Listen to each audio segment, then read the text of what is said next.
Welcome, traveler. Leave the rain outside for a moment and sit close to the fire.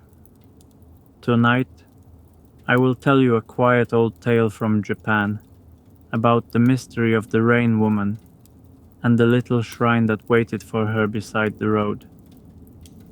Enjoy. Long ago, on a mountain road in old Japan, there was a path that people used when they did not wish to take the wider road through the busy post towns. It was not a famous road. No lord's procession passed there with banners and horses. No great bridge marked its beginning. It was only a narrow way between cedar trees, rice fields, and small villages, climbing slowly toward a low pass where the clouds often rested. In spring, the road smelled of wet leaves. In summer, it hummed with insects. In autumn, chestnut shells cracked under passing sandals. And during the long rainy season, the road seemed to become part of the rain itself.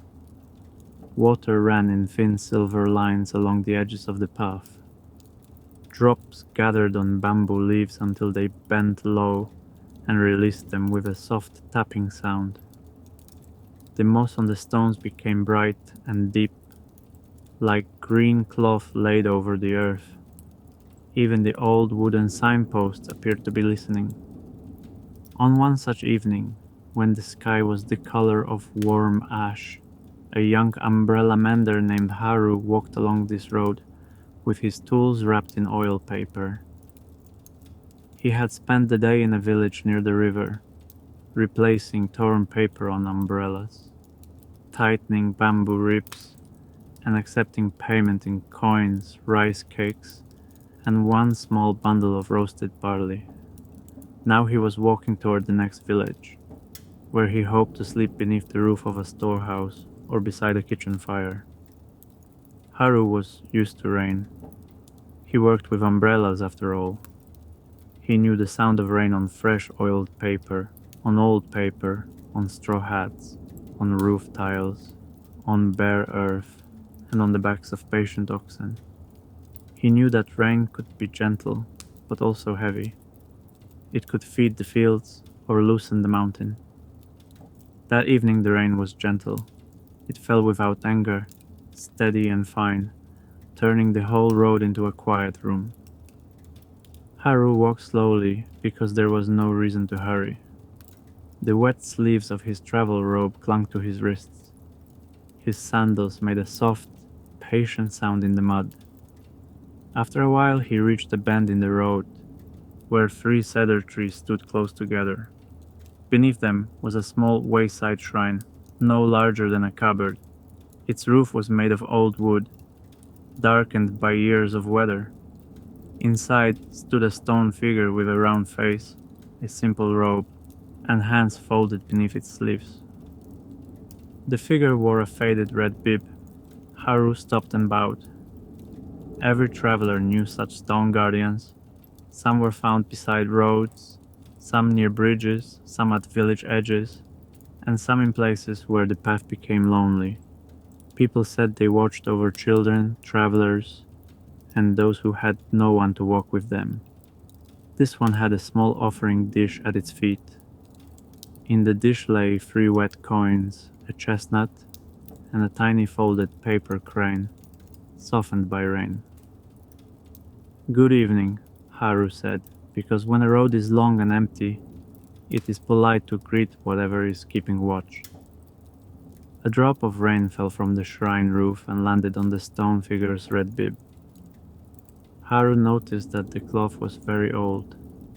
It had been mended many times and one corner had come loose. He opened his bundle, took out a needle and thread, and repaired the corner. The next village lay in a hollow between 2 hills. From above it looked like a small bowl filled with dark roofs, pale smoke, and wet fields. A stream ran through the middle of it, turning a water wheel that creaked in a slow circle, again and again, even after sunset. Haru arrived when the lamps were being lit. The villagers were used to travelers. They had seen monks with straw sandals worn thin, merchants carrying cloth, woodcutters leading loaded horses, and women visiting family in the next valley. But on rainy evenings, fewer people came over the pass, so Haru's arrival was noticed. An old woman sitting beneath the eaves of a tea seller's house looked at his bundle of tools and called to him. "You repair umbrellas?" "When they allow me to," Haru said. The old woman laughed softly. "Then you may have work tomorrow. Rain teaches every umbrella its weakness." She gave him a bowl of hot tea and let him sit near the doorway, where he could hear the rain falling from the roof in steady ropes. Inside, a kettle breathed over charcoal. Outside, the village road shone with puddles that reflected the lamps. A few people came to look at Haru's work. One farmer brought a large black umbrella with 2 broken ribs. A young mother brought a child's tiny umbrella painted with rabbits, its paper torn by a gust of wind. A priest from the small temple brought no umbrella at all, but sat down beside Haru and warmed his hands around a cup. "You came by the cedar bend," the priest said. "I did." "Then you saw the little guardian." "The stone one with the red pip?" The priest nodded. "That shrine is older than my grandfather's grandfather. Maybe older still. It stands where the mountain road enters the village boundary. People leave offerings there before they travel, and when they return safely, they leave thanks." Haru looked out at the rain. "Someone has cared for it well." "Many hands," said the priest. "No one owns such a place. That is why everyone must remember it." The old woman refilled their tea. "There is another reason to remember it during rain." The priest smiled as if he had heard this many times. The old woman leaned closer. "On nights when the rain keeps falling and the road disappears, a woman is sometimes seen near that shrine. She walks without an umbrella. Her sleeves drip. Her hair is dark with water. Some call her the Rain Woman." Haru kept his eyes on the umbrella in his hands. "Is she dangerous?" The old woman did not answer quickly. In a sleep story, even silence may take its time. "At times," she said at last, "people fear what walks in rain. Mothers keep children inside. Travelers do not follow voices from the road. But rain is not only fear. Without it, the rice would fail. The wells would sink low. The frogs would go quiet. So some say the Rain Woman is not wicked. She is simply old and wet and lonely, and she carries weather where it must go." The priest added, "Stories change from village to village, but people agree on one thing. When in the morning the village was silver. Mist lay on the paddies, and each rice shoot held a bead of water. The hills were half hidden. The clouds had come down so low that the upper cedars seemed to grow into the sky and disappear there." Haru spent the day beneath the tea seller's eaves, repairing umbrellas one by one. He patched a paper umbrella the color of Persimmon's skin. He replaced the string on a plain brown one used by the temple boy. He mended a merchant's umbrella with a painted circle that had faded into the shape of the moon. As he worked, people came and went, and through their small talk, Haru learned the sound of the village. He heard about the rice seedlings. He heard about a fox that had been seen near the chicken house. He heard that the bridge stones were slippery, that the lower field had too much water, and that the mountain path should not be taken after dark. Every village has such talk. It is how a place keeps itself alive. Near evening, the young mother returned with the rabbit umbrella. Her little daughter stood beside her, watching Haru with serious eyes. "Will the rabbits be safe?" the child asked. "They will be very safe," Haru said. He held up the umbrella and opened it carefully. The repaired paper made a soft, round sound as it spread. The painted rabbits looked as if they were leaping through pale rain. The child smiled. Her mother placed 2 rice balls wrapped in leaves beside Haru's tools. "For your supper." "You are kind," Haru said. "Kindness travels," she answered. "You mended the guardian's bib last night. My father saw the new thread when he went to leave an offering." Haru was surprised. It was only a small thing. "Small things are what roads are made of," she said. Later, after the lamps were lit again, Haru walked to the edge of the village to stretch his legs. The rain had grown finer, almost like breath. It did not fall so much as gather in the air. He followed the road up toward the cedar bend. He did not plan to go far. He only wished to hear the mountain stream and look once more at the shrine. The path was dim, but not frightening. Frogs called from the paddies. A nightbird moved in the trees. Somewhere, water flowed over stones with a sound like cloth being rinsed. When Haru reached the 3 cedars, he saw the small shrine. The red bib looked darker in the rain, but the corner he had mended still held.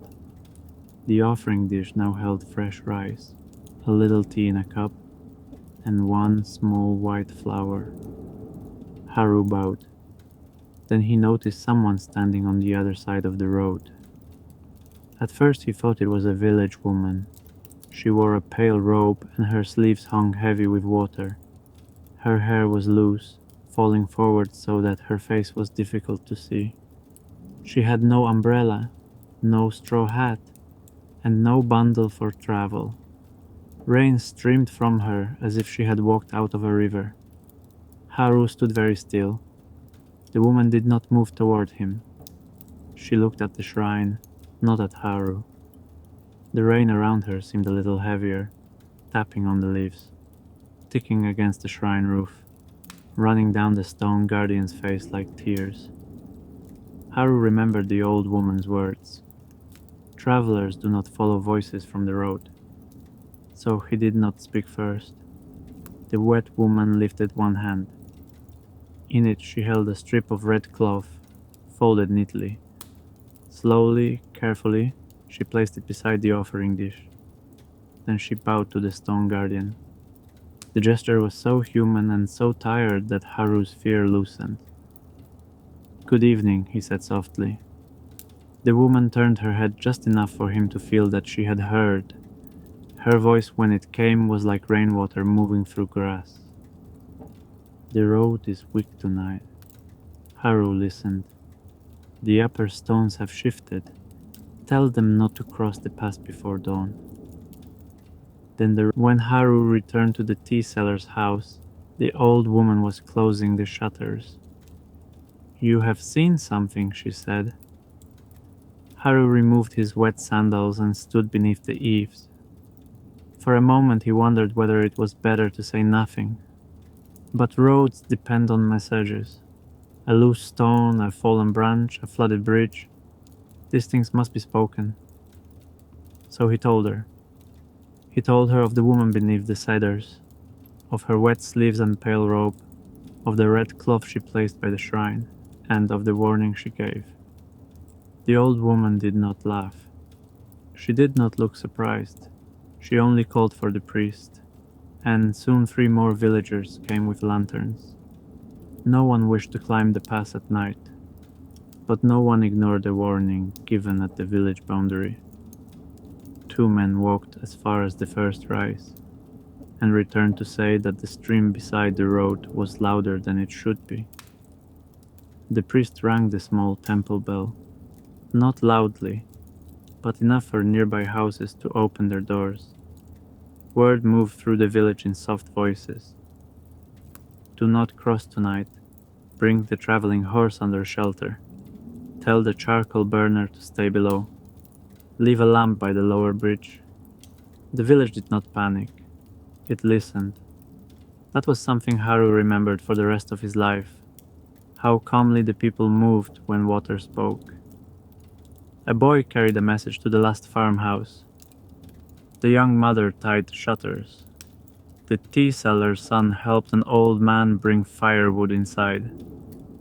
Someone placed a straw mat near the storehouse for a traveler who had been expected from the next valley, in case he arrived soaked and cold. All the while, rain continued to fall. It fell on the thatched roofs, on the tile roofs, on the temple bell, on the rows of drying sandals beneath the eaves. It fell into the stone basin near the shrine gate. It filled the paddies until they reflected every lamp as a trembling line of gold. The priest sat with Haru for a while and they explained that rain had many names, because it had many moods. There was spring rain, soft enough for blossoms. There was long rain, patient and grey. There was evening rain that made people speak quietly. There was a sudden rain that sent chickens under the house. There was blessed rain after dry weather, and dangerous rain after the mountain had already drunk too much.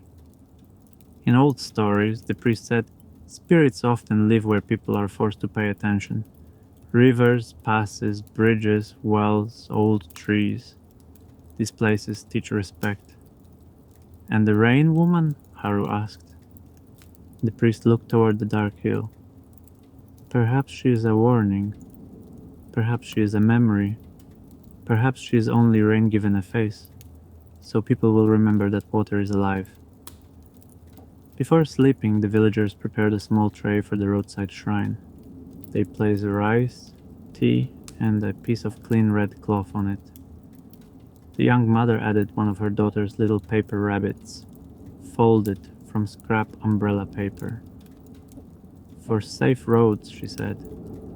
No one asked whether the offering was for the stone guardian or for the woman with wet sleeves.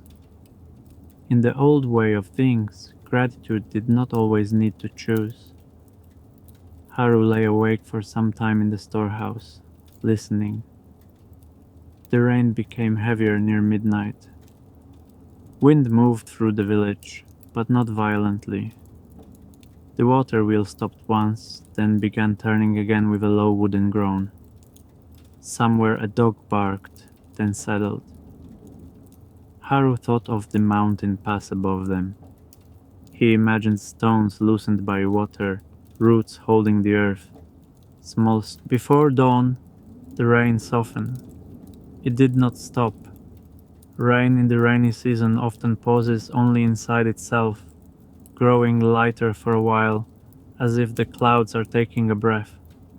But the sound on the roofs became thinner, and the air turned pale. The village woke early. Men with ropes and straw capes went to look at the lower fields. Women checked the drainage channels beside the houses. Children, told to stay near the doorways, watched with wide eyes as adults moved through the mist. Haru joined the priest and two farmers on the road toward the pass. They carried lanterns, though the sky was brightening, because the cedar still held the night beneath their branches. Water dripped from every needle.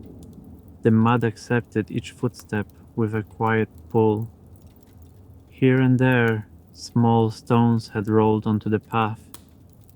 When they reached the cedar bend, everyone stopped.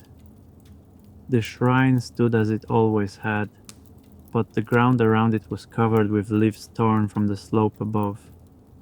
A narrow stream, which had not existed the evening before, crossed the road just beyond the shrine and ran down toward the fields. The priest knelt and touched the water. Cold, he said. From higher up. One farmer pointed beyond the bend. There. A section of the road above them had fallen away. Not the whole road, not enough to destroy the pass, but enough that anyone crossing in the dark could have stepped into emptiness. A loaded horse might have slipped. A traveler with a lantern held low might not have seen the break until too late. For a long moment no one spoke. Then the older farmer removed his straw hat and bowed to the shrine. Haru bowed too. In the offering dish, beneath the little roof, lay the strip of red cloth left by the rain woman. It was wet but bright. The child's paper rabbit, placed there the night before, had leaned against the stone figure's foot. Somehow, though everything else was damp, the rabbit had kept its shape. The priest tied the new red cloth gently around the stone guardian, over the faded old bib. "It seems," he said, "our guardian received a visitor." The farmers spent the morning marking the broken road with branches and rope. A message was sent down the valley.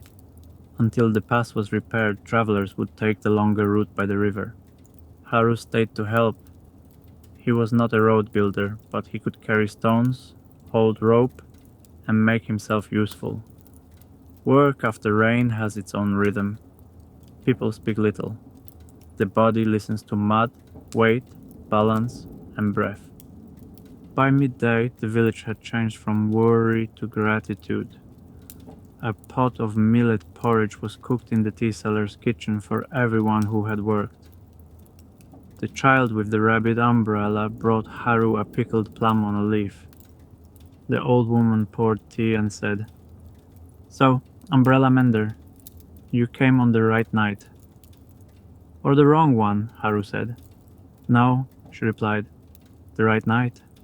The road needed a witness." In the afternoon the rain became gentle again, and the villagers prepared lanterns. It was not a festival exactly. No drums were brought out. No bright banners were raised. The road was too wet, and the warning had been too close, but the people wished to give thanks while the memory was fresh. At dusk they walked together to the cedar bend. Each person carried a small lantern or a covered candle. The lights moved slowly through the rain, reflected in puddles, hidden and revealed by mist. Haru walked near the back, listening to the soft chorus of sandals, water, and breath. At the shrine, the priest placed rice and tea before the stone guardian. The young mother placed a dry paper rabbit under the little roof. The farmers placed a smooth stone from the repaired path. The tea seller placed roasted barley. Haru, after searching his bundle, offered a small square of oiled umbrella paper, strong enough to shed rain. No one saw the woman with wet sleeves. But as the villagers stood there, the rain around the shrine grew strangely light. It still fell on the cedars. It still pattered on umbrellas and capes. Yet beneath the little Haru remained in the village for 3 days while the road was repaired. During those days, he learned more than he expected. He learned that the best time to patch umbrella paper was when the air was damp but not dripping, because the paper relaxed and accepted the paste. He learned that the tea seller's house had once been a stopping place for pack horsemen, long before the wider road took most travelers away. He learned that the water wheel belonged to everyone, and that each household had its hour for grinding grain. He learned where the children caught fireflies in summer, though there were none yet in the rain. He learned that the temple bell had been cracked during an earthquake, but still rang sweetly if struck with care. He learned that the oldest cedar above the shrine had a hollow inside it large enough to shelter a fox, and he learned the story of the rain woman as the village told it. Not all at once. Stories like that are not handed over like coins. They appear in pieces, while someone washes rice, sharpens a sickle, folds cloth, or watches the weather. One person said she had once been a woman from a village higher in the mountains, who lost her way in rain while carrying food to her child. Another said she had never been human, but was a small rain spirit who wandered the roads during the wet season to see which villages still remembered gratitude. A third said she was the sound of mothers calling children home before storms. The priest said only, "A story can hold many balls of truth." What mattered most was this: the Rain Woman was never invited into houses. No one called out for her after dark. No one followed her if she appeared on the road. But neither did the village curse her. When rain came after drought, people placed tea at the shrine. When too much rain fell, people placed rice there and asked for gentleness. Fear and thanks lived side by side, as they often do in old places. On the third evening, Haru sat beneath the eaves with the child's rabbit umbrella open beside him. He had added a small moon near the handle, because there had been a stain on the paper, and a moon was better than a stain. The child looked at it solemnly. "Will the Rain Woman like rabbit?" she asked. "I do not know," Haru said, "but I think she understands small things." "Is she lonely?" Haru considered this. Rain fell from the eaves in thin threads. Perhaps, or perhaps rain is her home, and she is only lonely when people forget to listen. The child accepted this, the way children sometimes accept answers that adults would argue over. That night after supper, Haru went alone to the cedar bend. He did not go because he wished to see the Rain Woman, or so he told himself. He went because he would leave the next morning, and the road had given him shelter, work, and a story. It was proper to say farewell. The shrine was quiet. The new red cloth hung neatly from the stone guardian's shoulders. Haru's square of oiled umbrella paper had been tucked beneath one corner of the small roof to stop a leak. It pleased him to see it doing its work. He placed one of the rice balls from his supper in the offering dish. "Thank you," he said. The rain answered by falling. Then, from the road above, came the sound of wet footsteps. Haru did not turn quickly. Quick movements are for markets and arguments, not for mountain roads at night. The Rain Woman stood a little distance away. Her robe was pale as mist. Her sleeves dripped steadily. Her hair covered part of her face. Yet Haru no longer saw only sorrow in her. He saw the shape of weather, patient, heavy, necessary, and older than any village. "I gave the warning," she said. "You did." "They listened?" "They did." The Rain Woman looked at the stone guardian. "Many do not." Haru did not know what to say. After a while he asked, "Why do you stop here?" The Rain Woman's head tilted, as if the question had traveled a long way before reaching her. "Because he waits," she said. The stone guardian, of course, did not move. But in the rain, with the red cloth bright at its chest and the cedars standing around it like old monks, the little figure did seem to be waiting. Not impatiently, not sadly, simply wait. The next morning, Haru left the village. The rain had become very fine, almost invisible unless he looked toward the dark trunks of the cedars. The repaired road was still closed, so he took the longer way by the river. Several villagers walked with him as far as the lower bridge. The tea seller gave him roasted barley wrapped in paper. The priest gave him a small charm for safe travel. The young mother and her daughter came last. The child held the rabbit umbrella above her head, though the rain was hardly strong enough to need it. "For the road," the child said, and handed Haru a folded paper rabbit. It was small enough to fit in his palm. Haru thanked her and tucked it carefully into his tool bundle. At the bridge, everyone bowed. Then Haru went on alone. The river road was wider and easier, but less beautiful than the mountain path. It followed the water through reeds, willows, and fields where farmers stood ankle-deep in mud. Now and then Haru looked back, but the village soon disappeared behind rain and trees. For many years after that, he traveled. He mended umbrellas in post towns, fishing villages, temple markets, and mountain hamlets.